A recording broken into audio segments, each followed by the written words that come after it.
Hey guys, welcome back to the shop. So I wanted to close out 2020 with a shop tour. It's been a while since I've done an actual shop tour. I know I've done quarterly updates and shop updates, but we haven't done a full tour. So we're gonna do a shop tour today. I'm gonna go ahead and move right back to this corner. Let me rearrange the camera and we'll move over there and I'll show you what's going on in the hand tool corner. So this is kind of the corner I affectionately call my hand tool corner, but it's really so much more than that. I did this nice little pull down here, which becomes a computer workstation for me. Just allows me to transfer videos and things of that nature, but closes up nicely out of the way when it's not in use, and the charging cord is here so I can charge the computer. And of course the track saw brackets that I did, there was a video of that a couple months ago. They live over here. But it is still the hand tool corner. All the hand planes live in here, and I know I did a video on building this hand tool wall, and I used them all. So that's what I affectionately call my hand tool corner. And I don't know if you can see it, but my router stuff is over here, but we'll come back around full circle and we'll get to that. And that's when I know we'll be at the end of our full shop tour. So let's move down and we're gonna grab kind of a wide angle and grab this wall, which has my drum sander and my lathe, my sharpening station and all that stuff on it. So let me reposition the camera and we'll move and I'll show you that wall. Okay, so this is where my drum sander lives. I use that on just about every project. It's one of the hardest projects in my shop to video because it's up against a wall. So I constantly have to cross in front of the camera to use that machine. So it's hard to film, but it's a fantastic machine.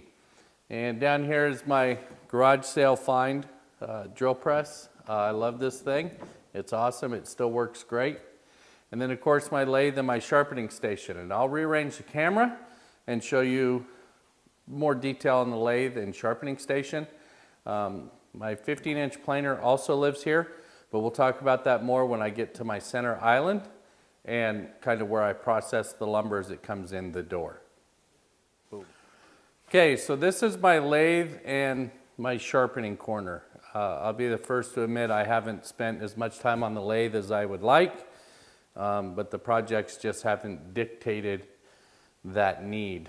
I did this project, boy, I think it's been about a year ago now, and a great project. It's got the vertical pull out for all the lathe tools, and that just works out really neat when you want to take a lathe tool and go to the lathe and work. And then of course the rest of this is all general storage and that kind of stuff. It's all foam inlaid. But I haven't decided what lives where yet, so not everything has a home. The Tormek lives here, and I use the Tormek a lot when I need to change a bevel angle or something like that, and then I will go to Shapton stones to give all that, a fine finish. The lumber rack that's in here is I try to keep this to what I'm doing on the current project, but I'm just so lacking in lumber storage that it ends up getting a lot more than that as well. So a lot of lumber here, and then of course I have a lot of lumber in the old shop and a lot of lumber out in my other shed as well. So moving around, I'll show you the vertical storage and the offcuts rack and kind of where lumber comes in the door. Okay, so this again is kind of where the bulk of the lumber comes in the door. And I have more vertical storage here, and I have more sheet good storage over here, although that needs to be cleaned up. And my offcuts bin is over here. And of course that needs some more cleanup as well. And some of the DeWalt quick cut tools I leave over here, a little skill saw, a little jigsaw, and my leaf blower that I use for cleaning out the shop. Stereo lives up here. So this area is primarily just for material coming in to hit the rough milling. I'm going to move around here. I'll show you the 17-inch bandsaw. We'll get up the miter station, and then I'll come back and show you kind of the workhorse of the shop, which is my center island. Okay, so on this side you see my 17-inch bandsaw, and of course the miter station, which we'll go into in a few minutes. And my sled rack is right here for the table saw, the drawers for one of my dado stacks, and I have 2 dado stacks, and I did a cabinet for the under saw storage earlier this year, and that houses the other dado stack. So I'm going to rearrange this camera again. We'll move up and we'll look a little closer at the miter station and what I've done there. And you'll also notice that I have all these lights up here, and these lights are purely here for filming. Now I don't have that light on right now because I'm not filming at the bandsaw, and it would really mess up with what you're seeing here. So I'm going to move this camera over here a little bit and give you a better close-up view of the miter station. Okay, so this is the miter station, and I apologize for kind of the long shot to get it all in, but it is astronomically large in my shop. And I use all of this space, even the horizontal space behind the fences and everything else, it gets used as well. All the drawers are organized, and I know I've got a couple of videos on those to show you how I do that. I love the fences, and I love to use dual stop blocks. So when you're cutting, say rails and stiles or whatever, and they're 2 different lengths, but you have all your parts milled at the same time, I can set 2 stop blocks and keep rolling. As well, I have an in-table T-track, so that if I have a longer part, I can get that on here as well. I'm running the Festool Capex, which is a nice saw. It's a little bit underpowered, but overall I'm happy with it. It does have a dedicated CT36 attached to it. And the dust collection's okay. It's not as good as people would have you think that it is, but it does a fairly decent job. It does better than anything else on the market. And of course I have overhead storage up here. I often tape current project plans on the board, although that's kind of an old set. But the current project I usually tape up on the board. And all of this is Festool storage down here. Most of the drawers, or most of the lower cabinets, have full pullouts in them so that I can get to parts easily. And I keep my sanding blocks up here and safety glasses and a little shelf and things like that. Just things that I get to on a regular basis because it's easy to get to. So I'm going to switch this camera around. We're going to kind of go down to this corner, and I'm going to show you the drill press station and my smaller bandsaw, and we'll get over to that clamp wall and the router table, and then we'll come back to this center island. Okay, so on this end, in this corner, I have my drill station. This is where I keep my drills. I did this project many years ago. It's been revised a couple of times, but it works well for what I need. And I don't know, I might change it, I might not, I don't know. The chargers for all my DeWalt tools are right here, which is what I primarily run in my shop. So that becomes very handy. A set of screwdrivers, general hand tools. My mini split up here on the wall, which I love my mini split. The shop is heated and cooled all year round. My old Grizzly drill press with a foot activated switch. Is just awesome. There's very little run out in it, and I just don't see a need to upgrade. Speakers, I have 4 in the room.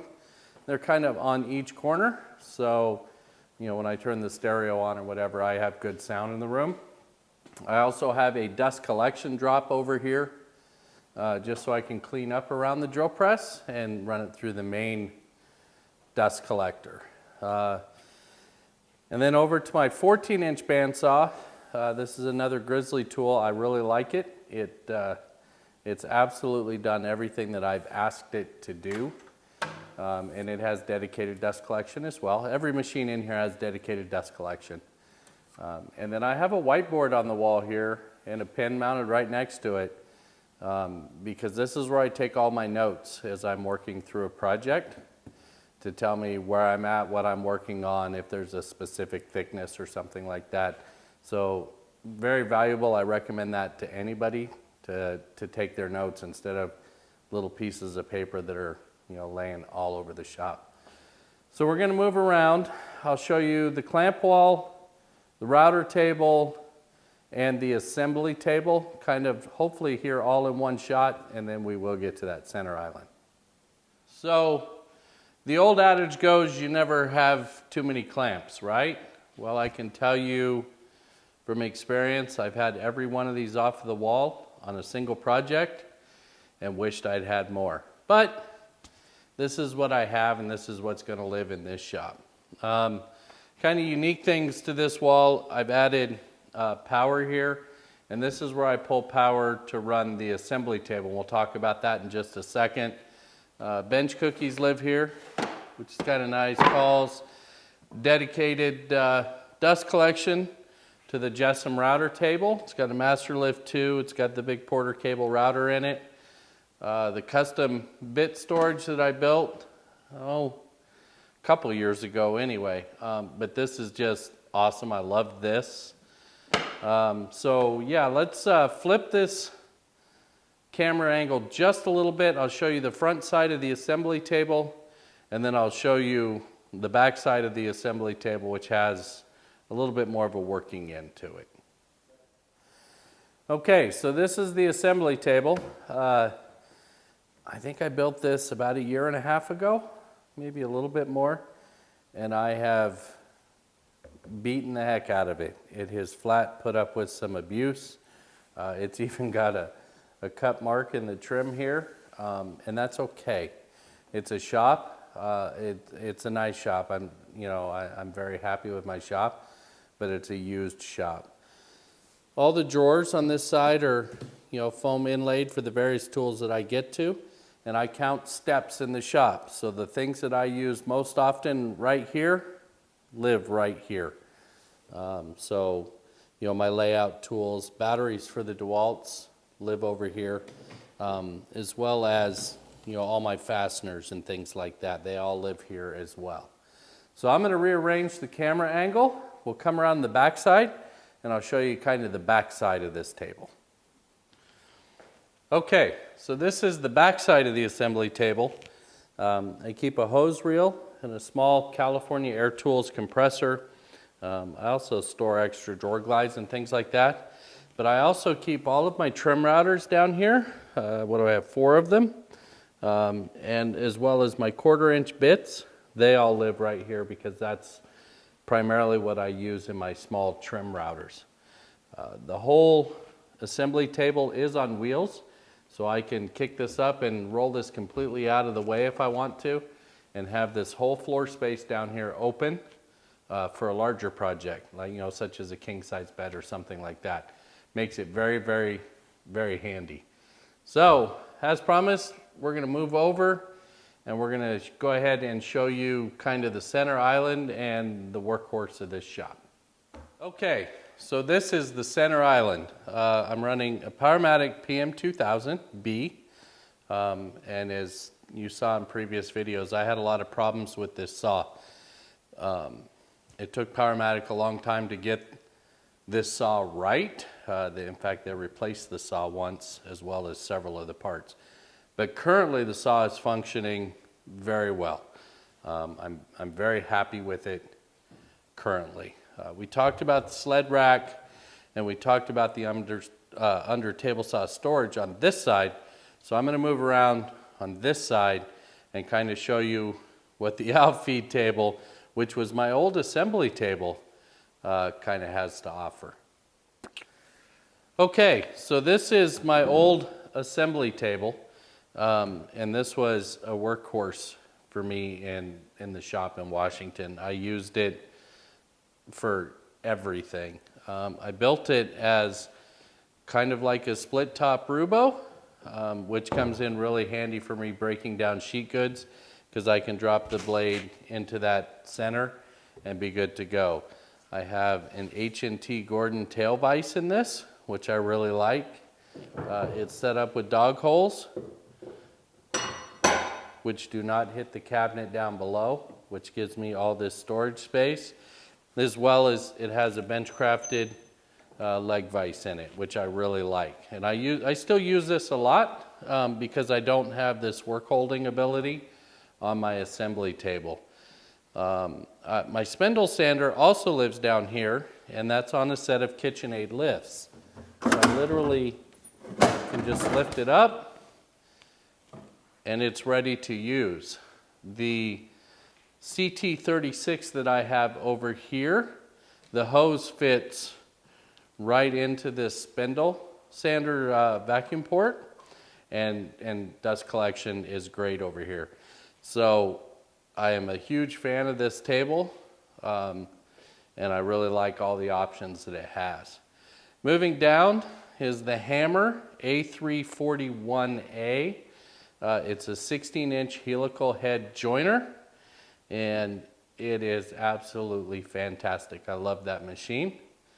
And then moving over, final piece on this kind of the center island workhorse area is the Powermatic 15-inch helical head planer.